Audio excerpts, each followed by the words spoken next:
Good afternoon, students. Welcome to Virtual Studio Sundargarh. আজি ଆମର ପ୍ରସଙ୍ଗ ହେଉଛି ଶିଖା ଏବଂ ଦହନ କମ୍ବୁସନ୍ ଆଣ୍ଡ ଫ୍ଲେମ୍, ଯେଉଁଟାକି ତୁମର ଅଷ୍ଟମ ଶ୍ରେଣୀ ବିଜ୍ଞାନ ପୁସ୍ତକର ଷଷ୍ଠ ଅଧ୍ୟାୟରେ ଅଛି। ସାଧାରଣତଃ ପିଲାମାନେ ତୁମେମାନେ ଦେଖିଥିବ ତ ସମୟରେ ଆମେମାନେ ବିଭିନ୍ନ କାଠି କୁଟା ଇତ୍ୟାଦି ଜାଳିଥାଉ ଏବଂ ଶୀତରୁ ଆମେ ରକ୍ଷା ପାଇବା ପାଇଁ ନିଆଁ ପୋଇଥାଉ। ସାଧାରଣତଃ ଆମେ ତାକୁ ଦହନ ମଧ୍ୟ କହିପାରିବା।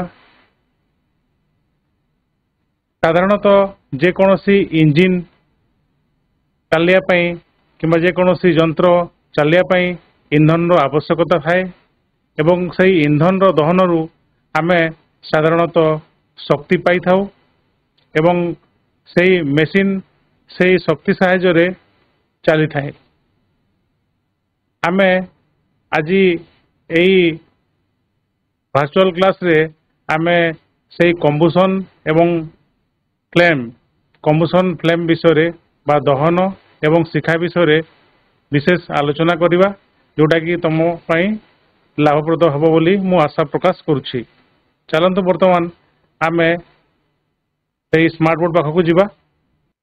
ପିଲାମାନେ, ଆମ ଦୈନନ୍ଦିନ ଜୀବନରେ ଆମେ ବିଭିନ୍ନ ଦହନ ପ୍ରକ୍ରିୟା ବିଷୟରେ ଜାଣିଛେ, ଯେମିତି ଦୀପ, ଡିବିରି ବତୀ, ଲଣ୍ଠନ, କୋଇଲା ଆଦି ଜଳିବାର ନିହାତି ଭାବରେ ଦେଖିଛେ।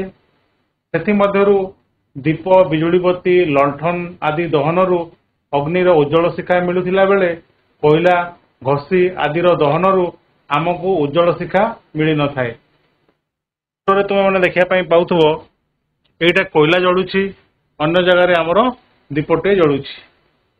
କୋଇଲା ଯେଉଁ ଜାଳୁଛି ସେଥିରୁ ଆମେ ସାଧାରଣତଃ ଉଜ୍ଜଳ ଶିଖା ମିଳୁନାହିଁ। ଜଳିବାରୁ ଆମେ ଉଜ୍ଜଳ ଶିଖା ପାଉଛେ। ଏହି ସବୁ ଦହନରୁ ଆମେ କେତେବେଳେ ଆଲୋକ ପାଉଛେ, କେତେବେଳେ ଆମେ ତାପ ପାଉଛେ, ଏହି ବିଷୟରେ ଆମେ ଦହନ ଓ ଶିଖା ବିଷୟରେ ସବିଶେଷ ଆଲୋଚନା କରିବା। ପ୍ରଥମେ ଆମେ ବୈଜ୍ଞାନିକ ଭାଷାରେ ଦହନ ବା କମ୍ବୁସନ୍ କ'ଣ ଜାଣିବା।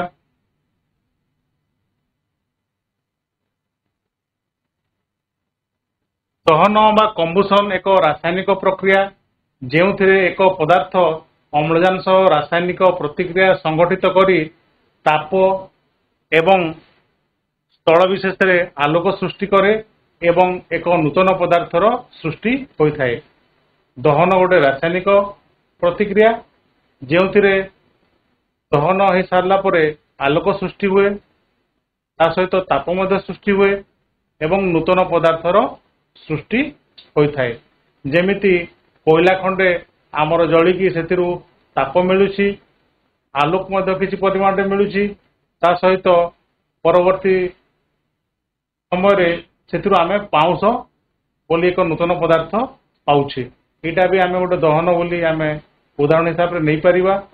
ଯଦି ଆମେ ଦେଖିବା ଏଇଟି ଚିତ୍ରରେ ଖଣ୍ଡିଏ ମାଗ୍ନେସିୟମ ଫିତାକୁ ଚିମୁଟାରେ ଧରି ଅନ୍ୟ ପ୍ରାନ୍ତକୁ ଗ୍ୟାସ୍ ଶିଖାରେ ଦେଖାଇଲେ ଫିତାଟି ଉଜ୍ଜଳ ଆଲୋକ ପ୍ରଦାନ କରି ଜଳେ ଏବଂ ଧଳା ରଙ୍ଗର ପାଉଁଶ ସୃଷ୍ଟି ହୁଏ।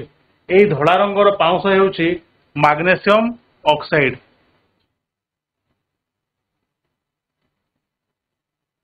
ମାଗ୍ନେସିୟମ ଆମର ଅମ୍ଳଜାନ ସଂସ୍ପର୍ଶରେ ଆସି ମାଗ୍ନେସିୟମ ଅକ୍ସାଇଡ୍ ସୃଷ୍ଟି କରୁଛି।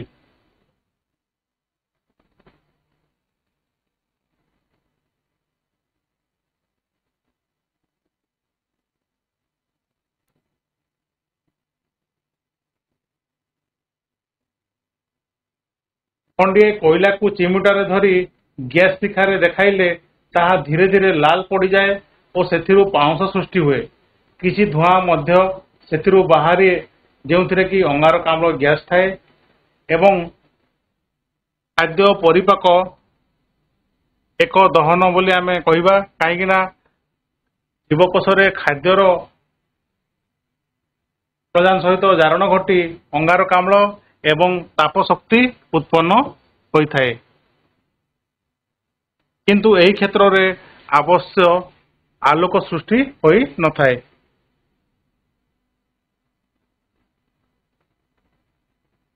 केवल ताप एवं आलोक सृष्टि होई मध्य सब प्रक्रिया को आमे दहन कहि परिबा नाही।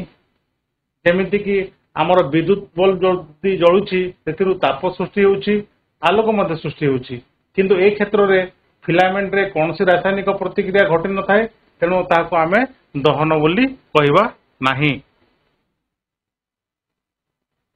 सूर्य आमको ताप एवं आलोक देउथिले मध्य यह मध्य एक दहन नुहे, कहीं ना यह एक रासायनिक प्रतिक्रिया नुहे।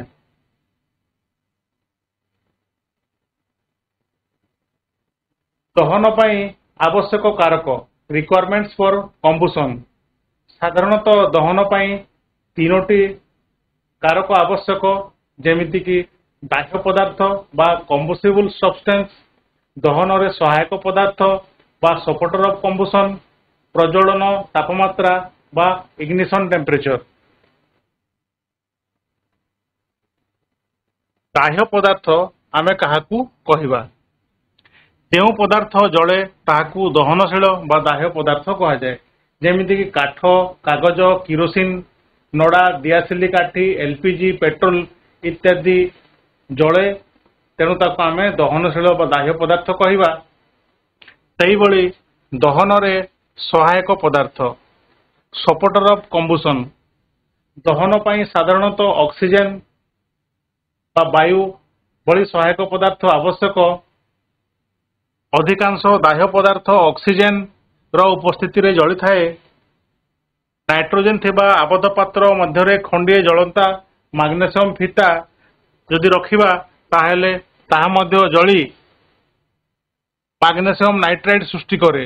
एठारे अम्लजान बिना आमर नाइट्रोजन अम्लजान भली दहन सहायक पदार्थ अटे।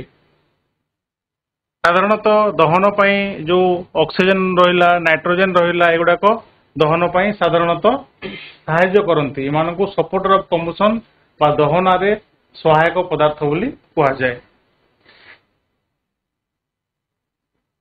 प्रज्वलन तापमात्रा बा इग्निशन टेम्परेचर।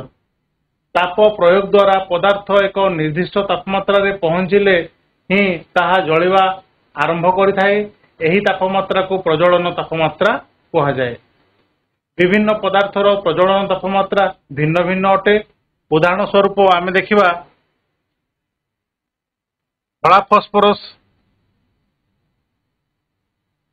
फॉस्फोरस वायु संस्पर्श रे जदि आसीबो ताहेले ताहा जळिजिबो, काहेकि ना एहार प्रज्वलन तापमात्रा अति कम। दियासिली काठी, काठ, कोयला, कागज आदि पदार्थ आपे आपे जळंती नाही, कारण सेगुड़िकर प्रज्वलन तापमात्रा वायुर तापमात्रा ठारू अधिक। साधारणतः आमे जानिबा जे जहार प्रज्वलन तापमात्रा अति कम से सांगे सांगे जळि जाए, कारण यह वायु संस्पर्श रे आसे, ताहा ऑक्सीजन संस्पर्श रे आसे। वर्तमान देखिबा प्रज्वलनशील पदार्थ बा इनफ्लामेबल सब्सटेंस। साधारणतः जो पदार्थर प्रज्वलन तापमात्रा अति निम्न, खूब कम समय से निया धरी पारे, आमे से गुडी को प्रज्वलनशील पदार्थ कहू। जेमिति तुम माने जानिथिबो पेट्रोल, स्पिरिट, एलपीजी, सीएनजी इत्यादि पदार्थ मानकरे एभली गुण रही थाए। एगुडी को व्यवहार कला बेले आमे साधारणतः सावधान रहिबा निहाती जरूरी।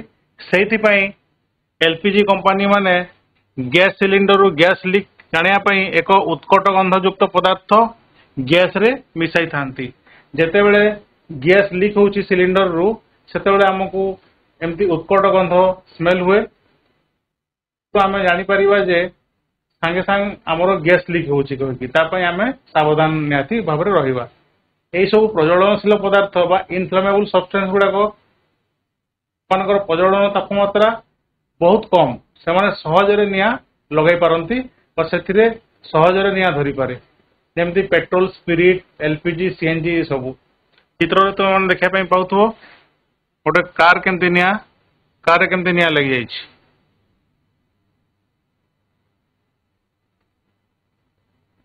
ଯେତେବେଳେ ଆମର ନିଆଁ ଲାଗି ଯାଉଛି ବା ନିଆଁ ଲାଗିଲେ ଆମେ କେମିତି ତାକୁ ନିୟନ୍ତ୍ରଣ କରିବା, ହାଉ ଟୁ କଣ୍ଟ୍ରୋଲ ଫାୟାର।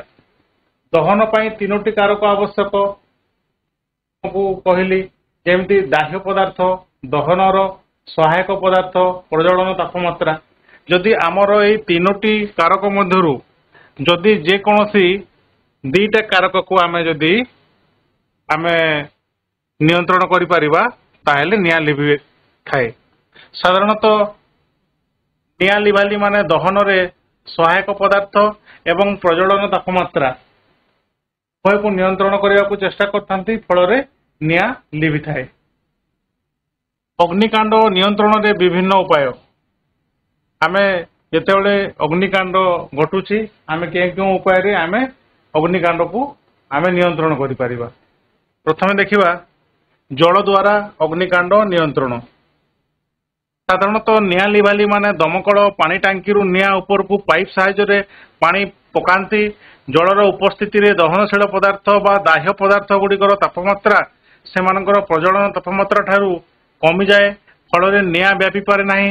ଏତଦ୍‌ବ୍ୟତୀତ ପକାଯାଉଥିବା ପାଣିରୁ ସୃଷ୍ଟି ହେଉଥିବା ଜଳୀୟ ବାଷ୍ପ ଅକ୍ସିଜେନ ଠାରୁ ଭାରୀ ହୋଇଥିବାରୁ ଦାହ୍ୟ ପଦାର୍ଥ ଚାରିପଟେ ଏକ ଆସ୍ତରଣ ଆକାରରେ ଘେରିଥାଏ, ଫଳରେ ବାୟୁ ବା ଅକ୍ସିଜେନ ନିଆଁ ପାଖରେ ପହଞ୍ଚି ପାରେ ନାହିଁ, ତେଣୁ ନିଆଁ ଲିଭିଯାଏ। ଚିତ୍ର ଦେଖିବା ପାଇଁ ତମେ ପାଉଥିବ ଜଳ ଦ୍ୱାରା ଆମର କେମିତି ଅଗ୍ନିକାଣ୍ଡ ନିୟନ୍ତ୍ରଣ ହେଉଛି ନିଆଁ ଲିଭାଳି ମାନଙ୍କ ଦ୍ୱାରା। ତାପରେ ଦେଖିବା ଅଙ୍ଗାରକାମ୍ଳ ଦ୍ୱାରା କେମିତି ଅଗ୍ନିକାଣ୍ଡ ନିୟନ୍ତ୍ରଣ ହେଉଛି।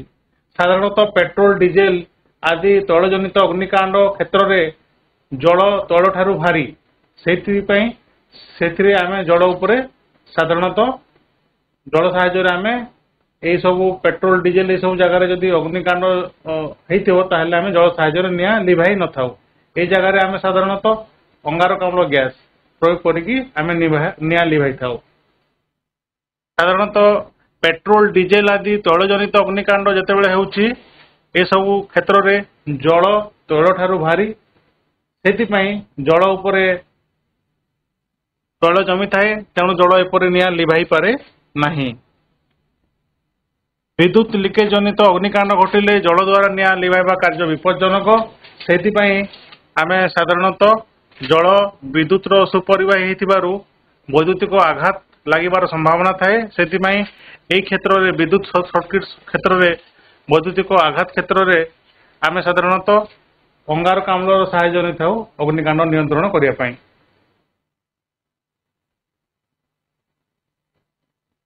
ବାଇସୋଡା, ସୋଡିୟମ ବାଇକାର୍ବୋନେଟ୍, ପୋଟାସିୟମ ବାଇକାର୍ବୋନେଟ୍ ଦ୍ୱାରା ଅଗ୍ନିକାଣ୍ଡ ନିୟନ୍ତ୍ରଣ।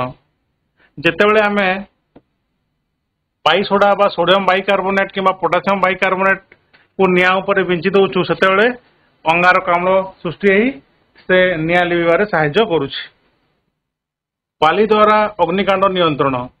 ନିଆଁ ଲାଗିଥିବା ସ୍ଥାନରେ ବାଲି ପକାଇଲେ ମଧ୍ୟ ଦାହ୍ୟ ପଦାର୍ଥ ଅମ୍ଳଜାନ ସଂସ୍ପର୍ଶରେ ନ ଆସିପାରିବା ଫଳରେ ନିଆଁ ଲିଭିଯାଏ। ବିଭିନ୍ନ ଜାଗାରେ ତମେ ଦେଖିବା ପାଇଁ ପାଇଥିବ ପେଟ୍ରୋଲ ପମ୍ପ ମାନଙ୍କରେ ବାଲ୍ଟିରେ ବାଲି ସବୁ ରଖା ହେଇଥାଏ। ସେ ବାଲି ସାହାଯ୍ୟରେ ମଧ୍ୟ ଅଗ୍ନିକାଣ୍ଡ ନିୟନ୍ତ୍ରଣ କରି ହୁଏ। ଚିତ୍ରରେ ଦେଖିବା ପାଇଁ ପାଉଥିବ ପିଲାମାନେ, ଏଇଟା ହେଲା ଆମର ଫାୟାର ଏକ୍ସଟିଂଗ୍ୟୁସର ବା ଆମେ ତାକୁ କହୁ ଅଗ୍ନି ନିର୍ବାପକ ଯନ୍ତ୍ର। ବିଭିନ୍ନ ଗାଡ଼ି ମୋଟର ମାନଙ୍କରେ ବି ଥାଏ, ସ୍କୁଲ ମାନଙ୍କରେ ଥାଏ, ବିଭିନ୍ନ ବିଲ୍ଡିଂ ମାନଙ୍କରେ ଥାଏ ଅଗ୍ନି ନିର୍ବାପକ ଯନ୍ତ୍ର।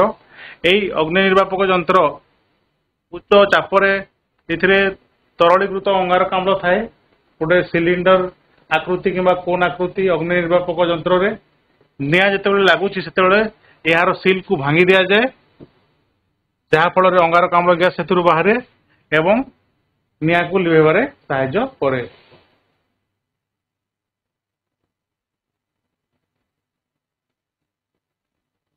ଦହନର ପ୍ରକାର ଭେଦ।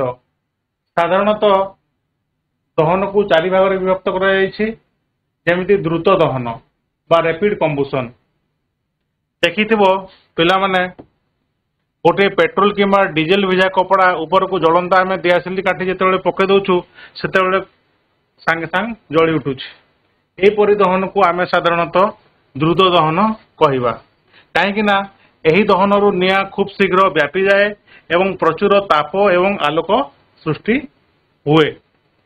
ଏହିଭଳି ଦହନ ସୃଷ୍ଟି କରୁଥିବା ପଦାର୍ଥ ଗୁଡ଼ିକର ପ୍ରଜ୍ୱଳନ ତାପମାତ୍ରା ବହୁତ କମ୍। ସାଧାରଣତଃ ଏମାନେ ପ୍ରଜ୍ୱଳନଶୀଳ ପଦାର୍ଥ ଶ୍ରେଣୀର। ଏଠି ଯେମିତି ଆମର ଗ୍ୟାସ୍ ଷ୍ଟୋଭରେ ଜଣେ ଲାଇଟର ସାହାଯ୍ୟରେ ସେ ନିଆଁ ଲଗାଉଛି। ଯେତେବେଳେ ଆମେ ପେଟ୍ରୋଲ କିମ୍ବା ଡିଜେଲ ଭିଜା କପଡ଼ା ଉପରକୁ ଜଳନ୍ତା ଦିଆସିଲି ଫୋପାଡ଼ି ଦେବା କିମ୍ବା ଗ୍ୟାସ୍ ଛାଡ଼ି ଦେଇକି ଆମେ ଲାଇଟର ଜଳେଇବା, ସେ ସମୟରେ ସାଙ୍ଗେ ସାଙ୍ଗେ ନିଆଁ ଜଳି ଉଠେ। ତାର କାରଣ ହେଲା ଖୁବ୍ ଶୀଘ୍ର ନିଆଁ ଦହନରୁ ବ୍ୟାପିଯାଏ ଏବଂ ପ୍ରଚୁର ପରିମାଣରେ ତାପ ଓ ଆଲୋକ ସୃଷ୍ଟି ହୁଏ। ସାଙ୍ଗେ ସାଙ୍ଗେ ଦ୍ରୁତ ହିସାବରେ ଦହନ ହୁଏ। ସେଇଭଳିଆ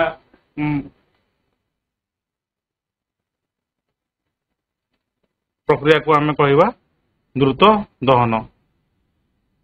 ତାପରେ ସ୍ୱତଃ ଦହନ ବା ସ୍ପୋଣ୍ଟାନିୟସ୍ କମ୍ବୁସନ।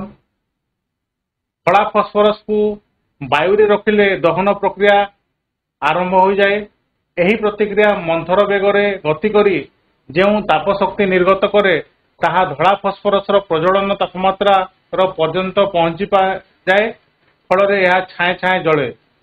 ଆପେ ଆପେ ସମ୍ପାଦିତ ହେଉଥିବା ଏହିପରି ଦହନକୁ ସ୍ୱତଃ ଦହନ କୁହାଯାଏ।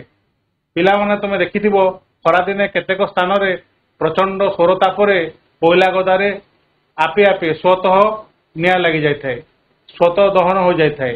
ତାକୁ ଆମେ ସ୍ୱତଃ ଦହନ ବା ସ୍ପୋଣ୍ଟାନିୟସ୍ କମ୍ବୁସନ ବୋଲି କହିବା।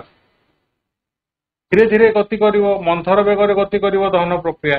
ତାପରେ ହଠାତ୍ ଜଳି ଉଠିବ, ତାପ ନିର୍ଗତ କରିବ ଆଉ ସାଙ୍ଗେ ସାଙ୍ଗେ ନିଆଁ ଲାଗିଯିବ। ଯେମିତି ଆମର ଧଳା ଫସଫରସ, ତାକୁ ଯଦି ଆମେ ବାୟୁ ସାମ୍ନାରେ ରଖିଦେବା ତାହେଲେ ସେ କ'ଣ କରିବ, ସାଙ୍ଗେ ସାଙ୍ଗେ ସେ ଧଳା ଫସଫରସରେ ନିଆଁ ଲାଗିଯିବ। ସେ ବାୟୁର ଅକ୍ସିଜେନ ବା ଅମ୍ଳଜାନ ସହିତ ଟଚରେ ଆସିଯିବ, ସାଙ୍ଗେ ସାଙ୍ଗେ ଆପେ ଆପେ ଛାଏଁ ଛାଏଁ ଜଳିଯିବ। ଏଇଭଳି ଯଦି ଦହନ ପ୍ରକ୍ରିୟା ତାକୁ ଆମେ କହିବା ସ୍ୱତଃ ଦହନ ବା ସ୍ପୋଣ୍ଟାନିୟସ୍ କମ୍ବୁସନ। ବିସ୍ଫୋରଣ ବା ଏକ୍ସପ୍ଲୋଜନ। ପିଲାମାନେ ସମସ୍ତେ ଦୀପାବଳିରେ ବାଣ ଫୁଟେଇଥିବ। ଯେତେବେଳେ ଆମେ ବାଣ ଫୁଟଉଛେ ସେତେବେଳେ ସାଙ୍ଗେ ସାଙ୍ଗେ ନିଆଁ ଲାଗିଯାଏ ଆଉ କ'ଣ ହୁଏ, ପୁରା ବିସ୍ଫୋରଣ ହୁଏ ବା ଏକ୍ସପ୍ଲୋଜନ ହୁଏ। ବାରୁଦର ପ୍ରତିକ୍ରିୟା ଘଟିବ ଆଉ ଅତି ଅଳ୍ପ ସମୟ ମଧ୍ୟରେ ଅତି ମାତ୍ରାରେ ତାପ ଆଲୋକ ଏବଂ ପ୍ରଚଣ୍ଡ ଶବ୍ଦ ସୃଷ୍ଟି କରିବ। ଏହା ବ୍ୟତୀତ କେତେକ ଗ୍ୟାସ୍ ମଧ୍ୟ ସେ ସ୍ଥାନରେ ଖେଳିଯାଏ। ଏହିଭଳି ଦହନକୁ ଆମେ କହିବା ବିସ୍ଫୋରଣ। ବିସ୍ଫୋରଣ ଯେତେବେଳେ ହେଉଛି ସାଙ୍ଗେ ସାଙ୍ଗେ ନିଆଁ ଲାଗିଯାଉଛି, ତାପ ଆଲୋକ ପ୍ରଚଣ୍ଡ ଶବ୍ଦ ସୃଷ୍ଟି ହେଉଛି, ଇଏ ହେଲା ଆମର ବିସ୍ଫୋରଣ। ଇଏ ବି ଗୋଟେ ପ୍ରକାର ଦହନ।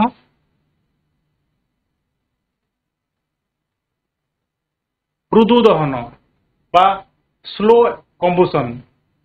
ଖାଦ୍ୟ ହଜମ ହେବା, ଲୁହାରେ କଳଙ୍କି ଲାଗିବା, ଏଗୁଡ଼ାକ ହେଉଛି ଆମର ମୃଦୁ ଦହନର ଗୋଟେ ଗୋଟେ ଉଦାହରଣ। ଏହିଭଳି ଦହନରେ ଆଖି ଦୃଶିଆ ତାପ ଆଲୋକ ନିର୍ଗତ ହୁଏ ନାହିଁ।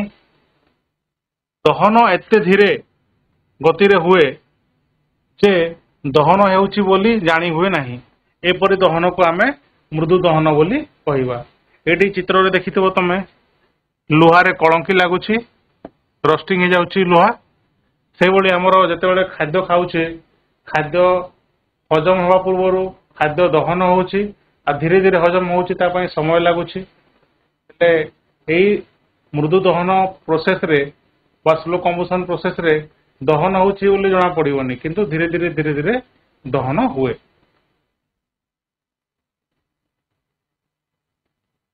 ବର୍ତ୍ତମାନ ଦେଖିବା ଶିଖା। ଶିଖା କହିଲେ ଆମେ କ'ଣ ବୁଝିବା? ସାଧାରଣତଃ ଶିଖା କହିଲେ ଅଗ୍ନିର ପ୍ରବାହ ବହନ କରୁଥିବା ଉଜ୍ଜଳ ଆଲୋକକୁ ଆମେ ବୁଝିଥାଉ। ମହମବତୀ, ଘିଅ ଦୀପ, କର୍ପୂର, କିରୋସିନି, ମାଗ୍ନେସିୟମ ଫିତା ଆଦି ଜଳିବା ବେଳେ ଆମେ ଅଗ୍ନିର ଉଜ୍ଜଳ ଶିଖା ଦେଖିଥାଉ। ସମସ୍ତ କ୍ଷେତ୍ରରେ ଆକୃତି ଓ ବର୍ଣ୍ଣରେ ଭିନ୍ନତା ପରିଲକ୍ଷିତ ହୋଇଥାଏ। ଫ୍ଲେମ ବା ଶିଖା। ଶିଖା ସୃଷ୍ଟିର କାରଣ। ଯେଉଁ ପଦାର୍ଥର ଦହନ ସମୟରେ ସେଥିରୁ କିଛି ଅଂଶ ତରଳି ବାଷ୍ପୀଭୂତ ହୁଏ, ସେହି ପଦାର୍ଥ ଜଳି ଶିଖା ସୃଷ୍ଟି କରିଥାଏ। ଏହି ଚିତ୍ରରେ ଆମେ ଦେଖିବା ପାଇଁ ପାଉଛେ ଗୋଟେ ମହମବତୀ ଜଳୁଛି। ମହମବତୀ ଯେତେବେଳେ ଜଳୁଛି ସେତେବେଳେ କିଛି ଅଂଶ ତରଳି ବାଷ୍ପୀଭୂତ ହେଉଛି, ଫଳରେ ଶିଖା ସୃଷ୍ଟି କରୁଛି। ମହମବତୀ ଯେତେବେଳେ ଜଳୁଛି ସେତେବେଳେ କିଛି ମହମ ସଳିତା ନିକଟରେ ତରଳିଯାଏ, तरल महमर किसी अंश सलिता द्वारा ऊपर को उठी बाष्पीभूत हुए आ सही बाष्पर दहन रु शिखा सृष्टि होता है। ये जगह जमी जो गोटे आम दीप जलुची दीपर आम जो तेल व्यवहार करछे से तेल साहाय्य किछि तेल बाष्पीभूत होइकी से शिखा सृष्टि करुछि।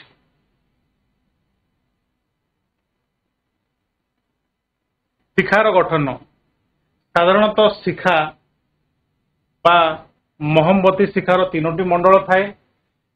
ये तीनोटी मंडल है आमर साधारणतः अतिदीप्त मंडल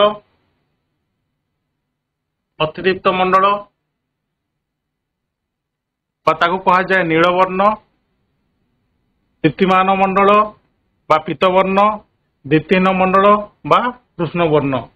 एमती मोहम्बती शिखार तीनोटी मंडल थाए।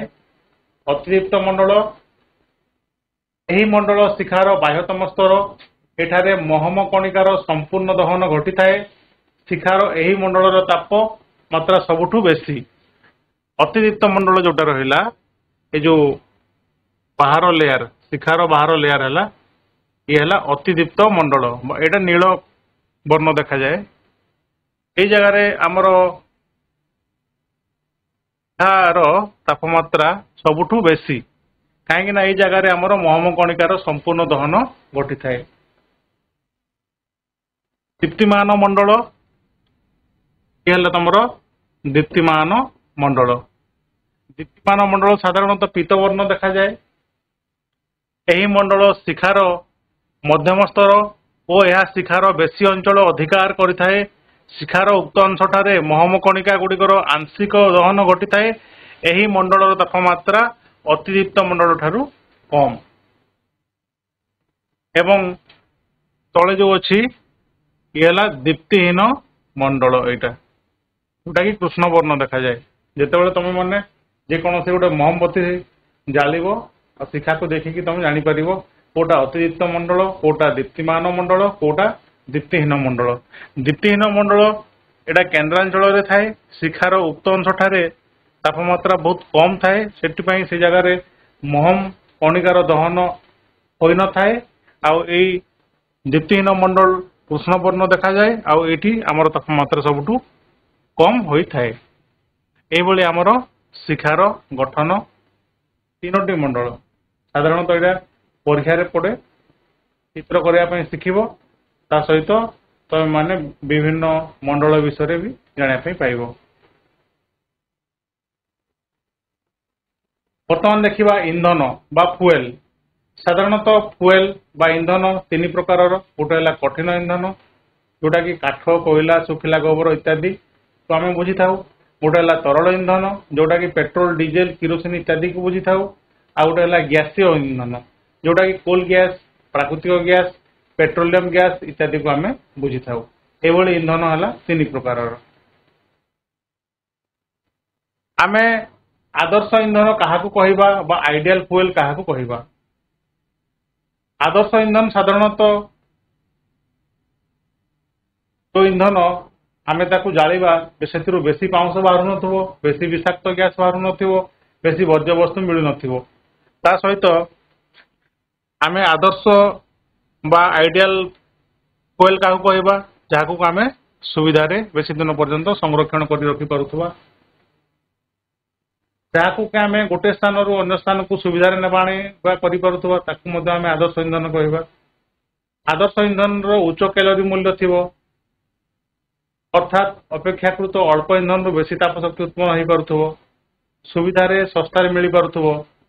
एवं यही आदर्श इंधन को जिते आम दहन करवा आम सहज नियंत्रण कर पारुथबा दरकार।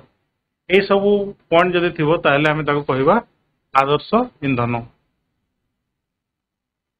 इंधन दक्षता बा फुएल एफिशिएंसी 1 किलोग्राम इंधन संपूर्ण दहन रु जेतिकी परिमाण ताप मिले ताकू इंधन कैलोरी मूल्य बा कैलोरी वैल्यू ऑफ फुएल बोली कहा जाए। जदि आम 1 किलोग्राम इंधन जालिबा सेतिरु जेतिकी परिमाण ताप मिलिबो ताकू आम कहवा इंधन कैलोरी मूल्य। यह साधारणतः किलोजूल पर किलोग्राम एकक मपा जाए। किलोजूल पर किलोग्राम एकक मपा जाए। यार अन्यान्य एकक गुड़िक हेउछि किलोजूल पर ग्राम, जूल पर ग्राम, जूल पर केजी बा कैलोरी पर ग्राम ए सब। उदाहरण स्वरूप जदि आम काठर कैलोरी मूल्य हिसाब करवा ताहले 17,000 रु 22,000 किलोजूल पर केजी अर्थात 1 किलोग्राम काठ को जदि आम दहन करवा से 17,000 रु 22,000 किलोजूल पर्यंत आम ताप पाई। जार कैलोरी मूल्य जेते बेसी से इंधन दहन रु सेतिकी बेसी ताप मिलता है। साधारणतः आम 1 किलोग्राम आम इंधन दहन करवा तार जदि अधिक परिमाण ताप मिल माने आम जापर जे से इंधन कैलोरी मूल्य अधिक से आम अधिक परिमाण में ताप पाई। देख ये टेबुल अच्छी गोबर घसी जदि आम जालिबा से 6,000 रु 8,000 तार कैलोरी मूल्य, काठ 17,000 रु 22,000, कोयला 25,000 रु 33,000, petrol 45,000, kerosene 45,000, diesel 45,000, methane 50,000, CNG gas 50,000, LPG gas 55,000, जैव गैस 35,000 रु 40,000, हाइड्रोजन गैस 1.5 लाख। एथुर आमे जानले जे कहार कैलोरी मूल्य केते माने कहा को आमे इंधन रूप में व्यवहार करबा जेउथिरु कि आमे बेसी ताप शक्ति पाई परिबा। जेमति कि हमर हाइड्रोजन जदि आमे देखिबा तो से हाइड्रोजन इंधन रु हमको अधिक कैलोरी मूल्य ताप मिलुछि।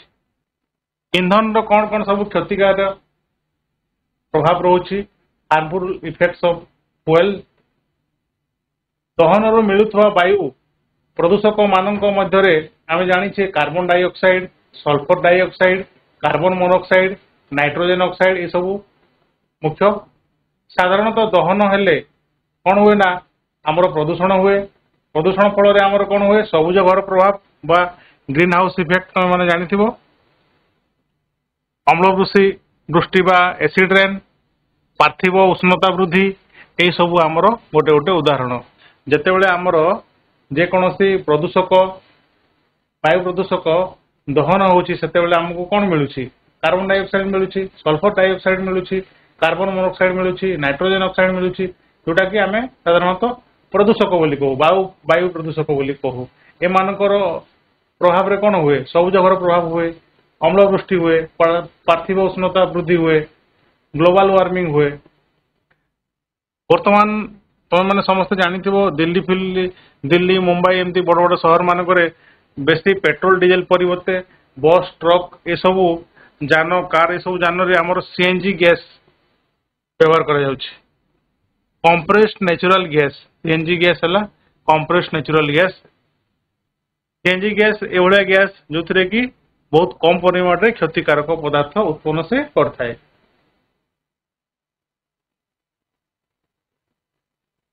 पिलाने आमे सम्यक भाव जानापी पाइले, आमे कंबुसन विषय जानापी पाइले एवं फ्लेम विषय जानापी पाइले। बर्तमान आमे जहाँ किसी पढ़िले बा जानिले ताकू आधार करके आमे किसी कार्यक्रम आमे बर्तमान देखिबा। बंधनी मध्यरु जो पिला माने आंसर देबा चाहिबो कहबो तुम माने बंधनी मध्यरु उपयुक्त उत्तर बाछी शून्यस्थान पूरण कर। जेमिति इंधन को निया धराइया पई तार डेस पर्यंत उत्तप्त करने को पड़े। प्रज्वलन तापमात्रा प्रज्वलन तापमात्रा प्रज्वलन तापमात्रा राइट आंसर थैंक यू। से भली गोटे दीप शिखार केतोटी मंडल थाए? तीनोटी राइट आंसर थैंक यू। शिखार आलोक प्रदानकारी मंडलटी को डेस कहा जाए। सबुठु किए अधिक आलोक प्रदान करुछि जो तीनोटी आमर दीप शिखार तीनोटी मंडल रहिला से तीनोटी मंडल भितरु केउ मंडलटी सबुठु अधिक आलोक प्रदान करुछि कहलो देखी? Atideepta Mandal. Atideepta right Mandal. Answer, right answer, thank you. Atideepta Mandal. LPG ର କ୍ୟାଲୋରୀ ମୂଲ୍ୟ କେତେ କହିଲ? 55,000 kilo joule per gram. Thank you. LPG ର କ୍ୟାଲୋରୀ ମୂଲ୍ୟ ହେଲା 55,000 କିଲୋ ଜୁଲ पर କେଜି। ବର୍ତ୍ତମାନ ଆମେ ଦେଖିବା ବିଜ୍ଞାନ ସମ୍ମତ କାରଣ ସମ୍ବନ୍ଧରେ ଆମେ ଦେଖିବା। ପିଲାମାନେ ତମେ ସମସ୍ତେ ଜାଣିଥିବ ଶୁଖିଲା କାଠ ଅପେକ୍ଷା ଶୁଖିଲା କାଗଜରେ ସହଜରେ ନିଆଁ ଧରେ। କ'ଣ ପାଇଁ? ଶୁଖିଲା କାଠ ଅପେକ୍ଷା ଶୁଖିଲା କାଗଜରେ ସହଜରେ ନିଆଁ ଧରେ। ତାର ଦହନ ତାପମାତ୍ରା ଅଧିକ ଥିବାରୁ ସେଥିରେ ଡେରିରେ ନିଆଁ ଧରେ। ଧନ୍ୟବାଦ, ରାଇଟ୍ ଆନ୍ସର କହିଲ।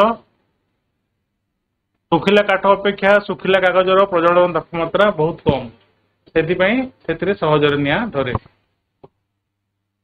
ଉତ୍ତପ୍ତ କଡ଼ାଇରେ ଟୋପାଏ ତେଲ ପକାଇଦେଲେ ବେଳେ ବେଳେ ତେଲରେ ନିଆଁ ଧରିଯାଏ। ତମେ ଦେଖିଥିବ ତମ ମା ମାନେ ଯେତେବେଳେ ରୋଷେଇ କରୁଥିବେ କିମ୍ବା ଯେକୌଣସି ହୋଟେଲରେ କିମ୍ବା ଯେକୌଣସି ଠେଲାରେ ବରା ପିଆଜି ଛାଣିଲା ବେଳେ ତମେ ଦେଖିଥିବ ଉତ୍ତପ୍ତ କଡ଼େଇରେ ଯେତେବେଳେ ତେଲ ପକାଉଛନ୍ତି ସେତେବେଳେ ତେଲରେ ବେଳେ ବେଳେ ନିଆଁ ଧରିଯାଏ। କ'ଣ ପାଇଁ? ଉତ୍ତପ୍ତ କଡ଼େଇରେ ତେଲ ପକାଇଦେଲେ ଏହା ସଙ୍ଗେ ସଙ୍ଗେ ପ୍ରଜ୍ୱଳନ ତାପମାତ୍ରାରେ ପହଞ୍ଚିଯାଏ।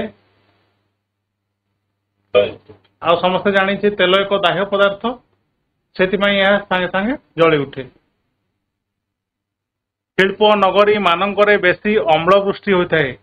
ବଡ଼ ବଡ଼ ସହର ଯୋଉଠିକି ବେଶୀ ଆମର ଇଣ୍ଡଷ୍ଟ୍ରି ସବୁ ଅଛି, ଶିଳ୍ପ ସବୁ ଅଛି, ସେ ଜାଗାରେ ବେଶୀ ଅମ୍ଳ ବୃଷ୍ଟି ହୋଇଥାଏ। କ'ଣ ପାଇଁ? Thank you. ସାଧାରଣତଃ ଶିଳ୍ପ ନଗରୀ ମାନଙ୍କରେ ବହୁତ ଗୁଡ଼ାଏ ଧୂଆଁ ନିର୍ଗତ ହୋଇଥାଏ। ସେଥିରେ ସଲଫର ଡାଇଅକ୍ସାଇଡ୍ ଥାଏ, ସେଥିରେ ନାଇଟ୍ରୋଜେନ ଅକ୍ସାଇଡ୍ ଥାଏ, କାର୍ବନ ଡାଇଅକ୍ସାଇଡ୍ ଥାଏ, ଯାହାକି ଆମର ବୃଷ୍ଟି ଜଳ ସହିତ ବା ବର୍ଷା ସହିତ ଦ୍ରବୀଭୂତ ହୋଇ ଅମ୍ଳ ବୃଷ୍ଟି ହୋଇଥାଏ। କାହିଁକିନା ସେ ଜାଗାରେ ବହୁତ ସମୟରେ ବହୁତ ଗୁଡ଼ାଏ ଇଣ୍ଡଷ୍ଟ୍ରି ଥାଏ, ଶିଳ୍ପ ଥାଏ, ବହୁତ ଗୁଡ଼ାଏ ଗାଡ଼ି ମଟର ଯିବା ଆସିବା କରୁଥାଏ, ଟ୍ରକ୍ ବସ୍ କାର ସବୁ। ଏମାନଙ୍କର ଧୂଆଁରେ ବହୁତ ଗୁଡ଼ାଏ sulphur dioxide, nitrogen oxide, carbon dioxide ସବୁ ଗ୍ୟାସ୍ ସବୁ ଥାଏ, ଯୋଉଟାକି ବର୍ଷା ଜଳ ସହିତ ମିଶିକି ଅମ୍ଳ ବୃଷ୍ଟି କରିଥାଏ। ସାଧାରଣତଃ ମହାଶୂନ୍ୟରେ ଦହନ ସମ୍ଭବପର ନୁହେଁ। କ'ଣ ପାଇଁ ମହାଶୂନ୍ୟରେ ଆମର ଦହନ ହୁଏ ନାହିଁ? ଦହନ ପାଇଁ ଅମ୍ଳଜାନ ଆବଶ୍ୟକ ହୋଇଥାଏ, ଯାହା ମହାଶୂନ୍ୟରେ ନଥାଏ। Right answer, thank you. ସାଧାରଣତଃ ମହାଶୂନ୍ୟରେ ଆମର ଅମ୍ଳଜାନ ନଥାଏ, ଯିଏକି ତମର ଦହନରେ ସହାୟକ ପଦାର୍ଥ ସେ ରହେ ନାହିଁ, ସେଥିପାଇଁ ମହାଶୂନ୍ୟରେ ଦହନ ସମ୍ଭବପର ହୁଏ ନାହିଁ। ଯାତ୍ରୀବାହୀ ଯାନବାହନରେ ପେଟ୍ରୋଲ, ଡିଜେଲ, କିରୋସିନ ଇତ୍ୟାଦି ପଦାର୍ଥ ନେବାକୁ ଅନୁମତି ଦିଆଯାଏ ନାହିଁ। କ'ଣ ପାଇଁ? ବସ୍ ହଉ କିମ୍ବା ଟ୍ରେନ୍ ହଉ ଏସବୁ ଜାଗାରେ ଡିଜେଲ ହେଲା, ପେଟ୍ରୋଲ ହେଲା, କିରୋସିନ ହେଲା ଇତ୍ୟାଦି ପଦାର୍ଥ ନେବା ଆଣିବା ପାଇଁ ଅନୁମତି ଦିଆଯାଏନି। କ'ଣ ପାଇଁ? ପେଟ୍ରୋଲ, ଡିଜେଲ, କିରୋସିନ ଆଦିର ପ୍ରଜ୍ୱଳନ ତାପମାତ୍ରା ବହୁତ କମ୍ ହେଇଥିବାରୁ ସେଥିରେ ବହୁତ ଶୀଘ୍ର ନିଆଁ ଲାଗିଯାଇଥାଏ। ତେଣୁ ଯାତ୍ରୀବାହୀ ଯାନବାହନରେ ଏଗୁଡ଼ିକୁ ଆଣିବା ବିପଦପୂର୍ଣ୍ଣ। Thank you. କାହିଁକିନା ଆମର ଏଇ ଯୋଉ ପେଟ୍ରୋଲ ରହିଲା, ଡିଜେଲ ରହିଲା, କିରୋସିନ ରହିଲା, ଏଗୁଡ଼ାକ ଦ୍ରୁତ ଦହନଶୀଳ ପଦାର୍ଥ। ଏଗୁଡ଼ାକ ଯଦି ଆମେ ଯାତ୍ରୀବାହୀ ଯାନବାହନରେ ନେବା ଆଣିବା କରିବା ତାହେଲେ ଶୀଘ୍ର ନିଆଁ ଲାଗିଯିବାର ସମ୍ଭାବନା ଥାଏ, ସେଥିପାଇଁ ଏଗୁଡ଼ାକ ନେବାକୁ ଅନୁମତି ଦିଆଯାଏ ନାହିଁ। ବର୍ତ୍ତମାନ ପିଲାମାନେ ଆମେ ଜାଣିଲେ ଅନେକ କିଛି ଜିନିଷ। ବର୍ତ୍ତମାନ ତମେ ଗୋଟେ ପ୍ରକଳ୍ପ କାର୍ଯ୍ୟ ତମ ପାଇଁ ଦିଆଗଲା। ତୁମ ଅଞ୍ଚଳରେ ଅନ୍ତତଃ 50 ଜଣ ବ୍ୟକ୍ତିଙ୍କ ଘର ବୁଲିବ, ଆଉ ଗୋଟେ ଇନ୍ଧନର ସର୍ଭେ କରିବ।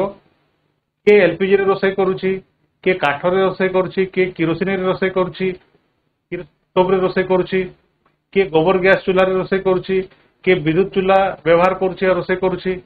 ଏମିତି ଆମେ ଇନ୍ଧନର ସର୍ଭେ କରିବା, ଆଉ ସେ ସର୍ଭେକାରୀ ବ୍ୟକ୍ତିମାନଙ୍କ ସଂଖ୍ୟାକୁ ଆମେ ଶତକଡ଼ାରେ ପ୍ରକାଶ କରିବା, ଆଉ ଏବଂ ଆମର ବିଦ୍ୟାଳୟରେ ଥିବା ଆମର ବିଜ୍ଞାନ ଶିକ୍ଷକଙ୍କୁ ଆମେ ଏଇ ପ୍ରୋଜେକ୍ଟ ୱାର୍କ ଆମେ ଦେଖେଇବା।